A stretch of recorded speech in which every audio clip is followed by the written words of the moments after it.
Hi, I'm Carrie from Feel Good Teaching, and today we are going to be talking about cardboard cutting tools. I'll be doing some tests and I'll give you my opinions about which of these very popular tools I think would be the best to use in your classroom when your students are cutting that heavy corrugated cardboard to use in their STEM challenges. So let's get started. For me, the ZipSnip was #1 in making fast, straight cuts. In fact, this is the tool I used to get all of my little pieces ready for this video, and it was pretty fast and pretty simple.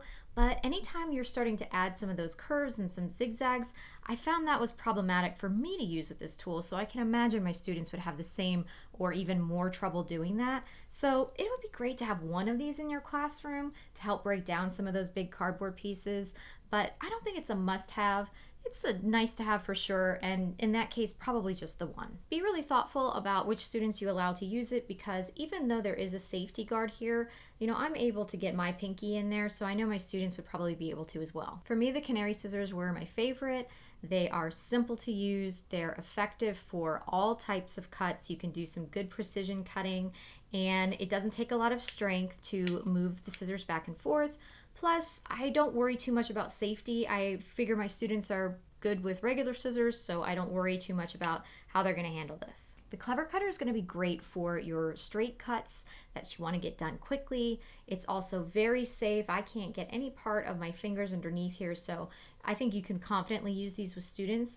My only concern is that because it is a safety feature here, you cannot change the blade out. So I'm not really sure how durable these are, how long they last, because once that blade goes, you can't replace it, you've got to get a new one.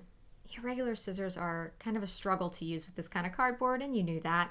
That's why a lot of the time I don't even use corrugated cardboard in my STEM challenges. I use cereal boxes, tissue boxes, and require the students to, create folds and layer things up in order to build that strength within the cardboard.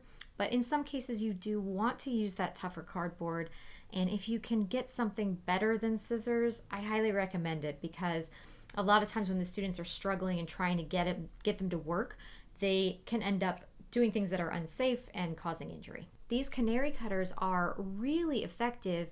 The only concern I have is about safety. I've seen in many Facebook groups teachers talking about injuries their students have come across.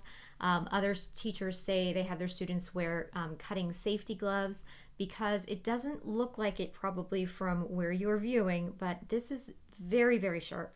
And when I was making my cuts, especially the zigzag and the curves, I felt that I wasn't really holding the cardboard in a very safe way. And so I think if you're going to bring these into your classroom, you need to do some pretty extensive training with your students on safety, and or get those cutting safety gloves so that they can't hurt themselves. It is effective, it's just maybe not the safest choice. So that's it for the cardboard cutting tools, but if there's a tool you like to use that I didn't review, drop it in the comments and let us know. All of the tools that I showed you today will be linked in the description below, so you can check them out for yourself. I hope your week has been packed with feel-good teaching moments. Until next time, bye for now.